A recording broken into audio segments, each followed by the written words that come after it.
Vítám vás na druhém ročníku letní fagotové akademie v Ratajích nad Sázavou. Jmenuji se Tomáš Františ a jsem lektorem na zdejších interpretačních kurzech. Dalšími lektory jsou mí kolegové z České filharmonie, pan Ondřej Roskovec, pan Vladislav Borovka a Martin Petrák. Myšlenka založení letní fagotové akademie vznikla přibližně před 3 lety, kdy jsme poznali tento kraj a toto nádherné město Rataje nad Sázavou. Pomocnou ruku nám podala naše studentka Kateřina Kmínková, která zorganizovala tyto kurzy a můžeme tak tento rok otevřít jejich druhý ročník.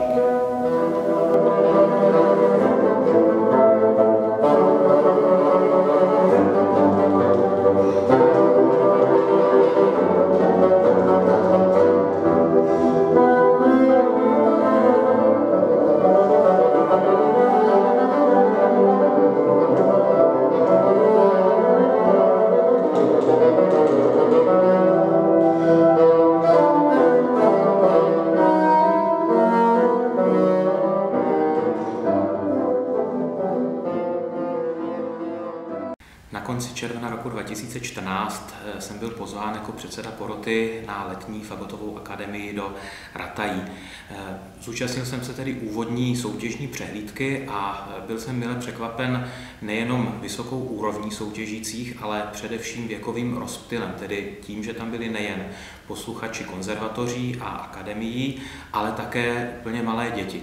A to je, myslím, hlavní smysl a poslání celé fagotové akademie, že vychovává budoucí hudebníky od těch nejmenších až po úplné profesionály. Je to vlastně jako ve fotbale, kde si špičkové mužstvo vychovává ty nejmenší děti i potom dorost. A když k tomu připočteme skvělou úroveň lektorů, což jsou naši opravdu nejlepší hráči, a taky to krásné místo, kde se odehrává, tak si myslím, že to je tradice, která bude mít dlouhé pokračování a bude pro všechny zúčastněné zábavná a taky profesionálně velmi přínosná.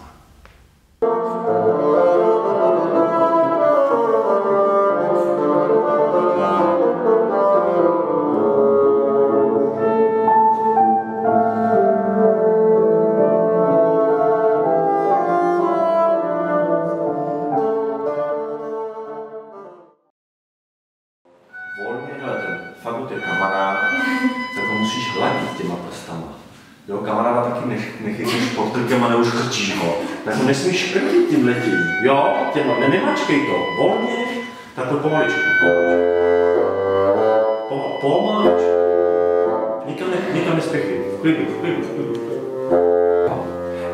Tenhle si to zkoušel zrychlovat, ale zrychloval se vlastně do druhého, protože tady tyhle to je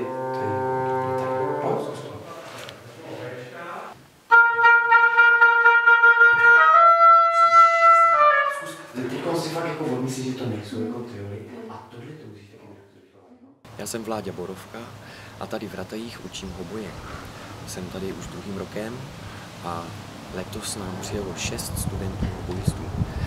Mám z nich velkou radost, protože je slyšet, že dělají pokroky.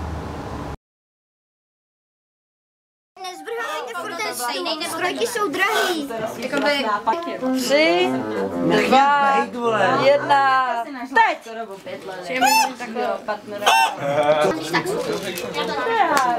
Tak, tady spadnou sem, jestli jsem dobře viděla. Jo,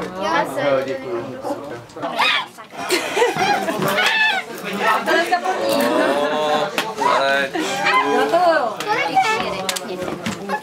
Teďka druhá. Tak kluci, tak jako, co to je? Holky vyhrály. Na prvním místě se umístila Tereska Palánová s počtem bodů 6, nejméně trestných bodů dostala. A jako první cenu si můžete vybrat něco do lednice k pití. Dostane balíček karet, který můžete po nocích bastit, když nebudete spát. My máme. A pak musí jít. Karty nechci a my nemusíme, Jupi. Musíte. Tak gratulujeme.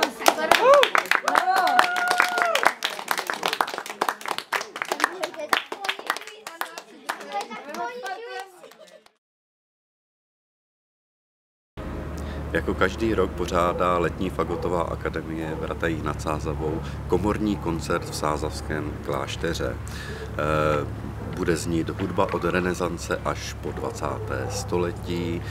Účinkuje 26 kurzistů a pedagogů letní fagotové akademie a nejmladšímu účastníkovi a kurzistovi letní fagotové akademie je 9 let.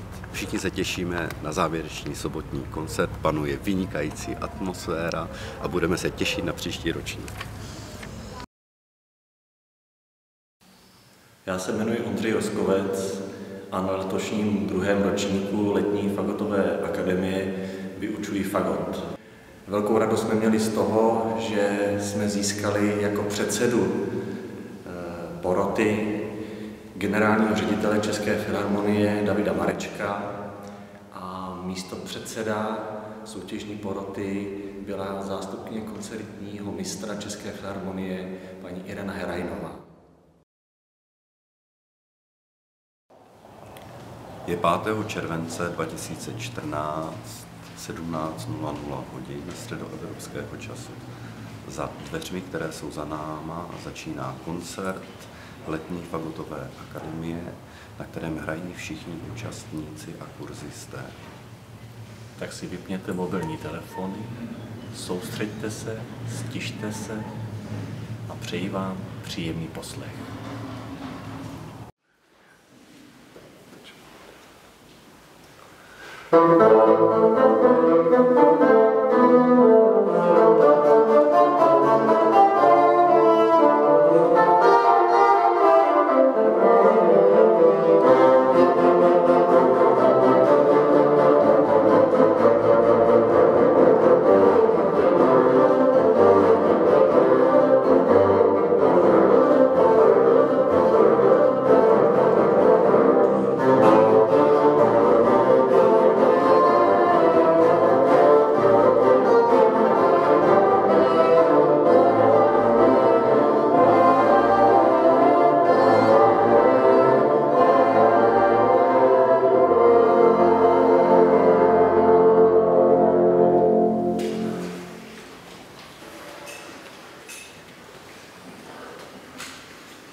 Už od září pro vás připravujeme příští, již 3. ročník letní fagotové akademie.